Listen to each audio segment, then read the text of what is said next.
Hi mga auntie! Charot lang. So for today's video mga auntie is daghan kay ko mga mangga inya. Oto naka-decide yun ang person nga ikuan siya itapyuka. So first time na ko ning magbuhat og tapyuka mga auntie no. So i-try lang gyud pud nako. Siguro ang resulta ani kabalo na ko lami kay lami man pud ko. Kunya na may baby din. Ayot. Yan na po yung baby diri oh. Hi. Hi. Hi sa.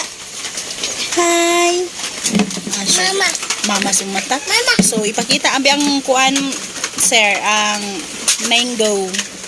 So nay naghatag sa kuha ba mangga. So mo to ako siya itapyuka.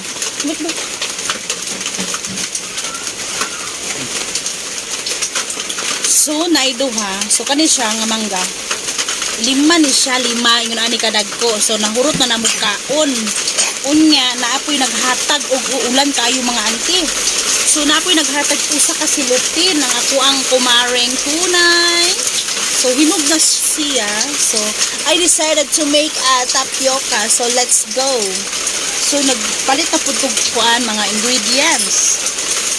Naapod ko under sago, syempre dili ni mahimong tapioca kung wa ni. And then, ako'y angel. And then, ako siyang sagulan o kining creme densada. O, condensed nga mango. Siyempre, mangga nga itong gamiton. Di mangga po na itong gamiton nga condensed. So, let's go mga auntie. Ato aning pabukalan.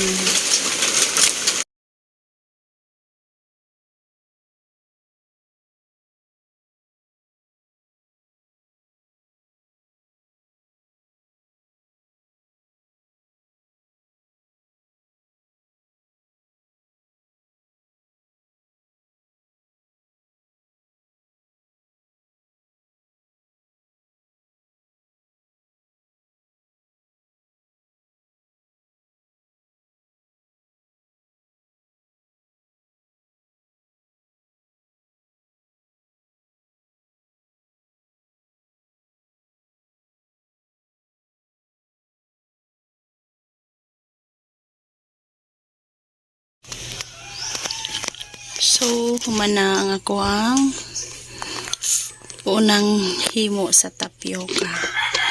Oh, diba? Gamay ra kayong tapioca mga auntie, no? So, daghan ang mangga. So, kaning tapioca, gabi pa na ako ni siya giluto. So, mo nang nagdikit-dikit siya.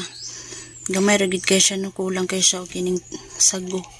So, mora ni. Siyempre, first time na to nagbuhat. So, ipabugnaw na lang nako ni. Mora to mga auntie. Thank you for watching.